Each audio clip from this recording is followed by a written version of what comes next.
Você já parou para pensar por que os rios secam, mas os mares não? A cena é comum. Em períodos de seca, as margens dos rios recuam. O leito se estreita. Às vezes vira apenas um fio d'água serpenteando pela terra rachada. Mas o mar, ele continua lá, gigante, intocável, aparentemente infinito. Mesmo quando o calor castiga, quando não chove por meses, os oceanos seguem existindo, vastos e profundos. Por que isso acontece? O que faz um secar e o outro não? Hoje a gente vai mergulhar fundo, literalmente, para entender o mistério que está por trás da diferença entre rios e mares e o que isso revela sobre o equilíbrio do nosso planeta. Imagine que toda a água da Terra está em constante movimento.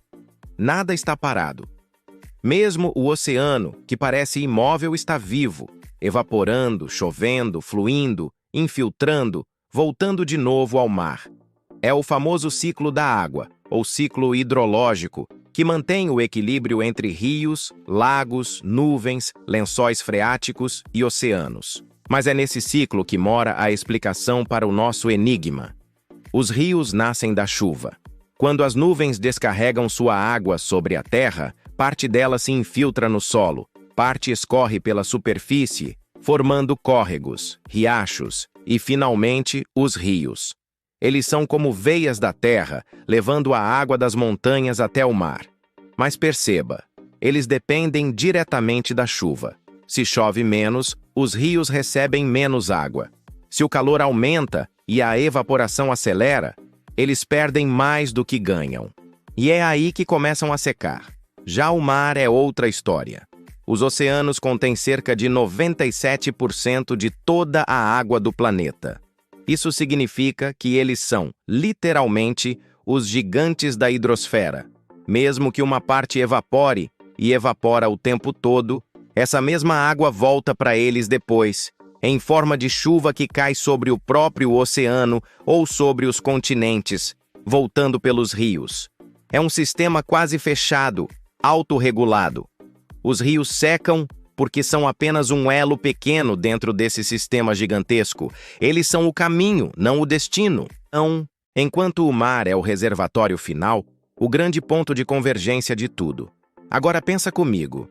Se o mar é tão grande e recebe água de milhares de rios, por que ele não transborda?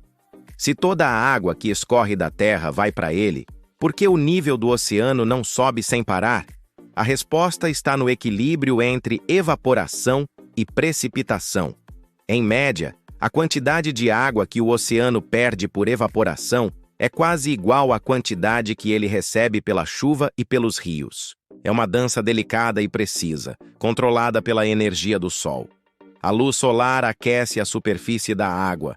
Ela evapora, sobe em forma de vapor, forma nuvens, e essas nuvens despejam chuva, tanto sobre a terra quanto sobre o mar.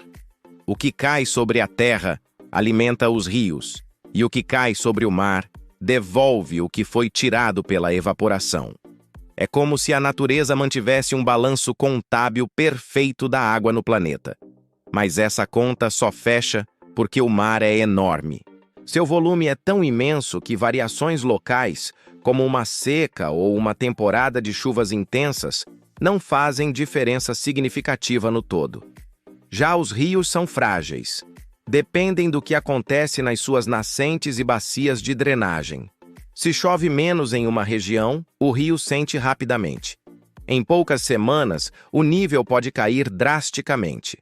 É por isso que em épocas de estiagem, vemos rios sumindo, lagos encolhendo e até represas secando. Enquanto isso, o mar permanece quase igual, como se nada tivesse acontecido. Mas há outro fator importante que ajuda a entender essa diferença: o solo e o ambiente ao redor. A água dos rios está constantemente em contato com a terra, com as plantas, com o ar. Ela se infiltra, é absorvida pelas raízes, evapora diretamente da superfície. Em cada trecho, o rio perde um pouco. Já o mar é cercado por sal e vastidão. A água salgada não se infiltra como a doce, e sua superfície é tão grande que a perda por evaporação é compensada rapidamente pela chuva e pelos ventos úmidos. E falando em sal, você já percebeu que essa também é uma diferença crucial? A água do mar é salgada porque, ao longo de milhões de anos, todos os minerais dissolvidos pelos rios, inclusive o sal, foram sendo levados para o oceano. Os rios lavam a terra, o mar guarda o que é lavado. É como se os oceanos fossem o grande depósito químico do planeta. Só que o sal não evapora. Quando a água do mar evapora, ela sobe pura, deixando o sal para trás. Por isso a chuva é doce, e por isso o mar continua salgado. Mas o sal também ajuda o mar a não morrer facilmente.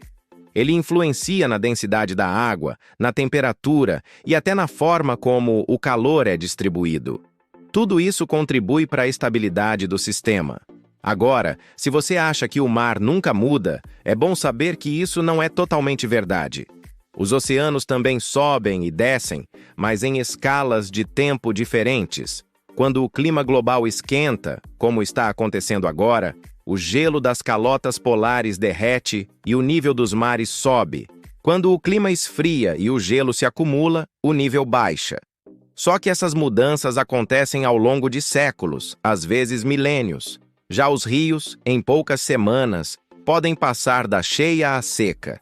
É uma diferença de escala gigantesca. E há mais uma curiosidade fascinante. Embora pareça que os rios estão indo para o mar, uma parte da água do mar também volta para o continente. Não pelos rios, mas pela atmosfera. O vapor que sobe dos oceanos forma as nuvens que, empurradas pelo vento, viajam por milhares de quilômetros antes de chover sobre as florestas, campos e montanhas. Ou seja, o mar é, de certa forma, o pai dos rios. Ele os alimenta indiretamente com a água que evapora e retorna pela chuva. Então, se os rios secam e o mar não, é porque eles são os filhos pequenos de um pai imenso, dependentes do humor do clima, enquanto o pai permanece estável, observando de longe. Mas e se esse equilíbrio natural começar a mudar? O que aconteceria se o ciclo da água fosse perturbado? Essa pergunta é mais real do que parece. Hoje, com o avanço do desmatamento, da urbanização e das mudanças climáticas, o ciclo da água está sendo desequilibrado. Menos árvores significam menos umidade no ar, menos chuva e, consequentemente, rios mais secos. O calor crescente acelera a evaporação e as chuvas se tornam irregulares. Enquanto o mar continua lá, os rios sofrem. É por isso que vemos cada vez mais rios secando no interior do Brasil e até grandes reservatórios entrando em colapso. A natureza sempre teve seu equilíbrio, mas nós estamos alterando as variáveis. O ciclo da água continua, mas o ritmo dele está mudando. E tudo isso volta para nós em forma de crise hídrica, falta de energia e impactos ambientais. É curioso pensar que, no fundo, tudo está conectado. O mesmo vapor que sobe do mar pode cair como chuva em uma floresta a milhares de quilômetros de distância, alimentar um rio, gerar energia numa usina e depois retornar ao oceano. É um ciclo perfeito, mas sensível. Uma árvore a menos, uma floresta queimada, uma nascente destruída, e o equilíbrio se perde. E talvez o mais bonito de tudo isso seja perceber que enquanto os rios passam, o mar permanece. O rio é movimento, o mar é destino. O rio muda, o mar guarda. Um seca, o outro sustenta. E é justamente essa diferença que mantém a vida como ela é. Agora, da próxima vez que você ver um rio secando, lembre-se, ele não desapareceu por completo. A água dele continua em algum lugar, no solo, no ar, nas nuvens, talvez prestes a voltar em forma de chuva. Nada se perde no ciclo da água. Tudo se transforma. O mar não seca porque ele é o ponto de equilíbrio, o coração do sistema. Mas ele também depende de cada gota que volta a ele. Se quisermos que nossos rios continuem vivos, precisamos cuidar do ciclo inteiro. Da floresta, do clima, da terra e, claro, do próprio mar. Porque, no fim das contas, cada rio é um fio da teia que conecta toda a vida na terra. E entender por que os rios secam e os mares não é mais do que compreender o ritmo secreto do planeta, o pulso invisível que mantém tudo funcionando.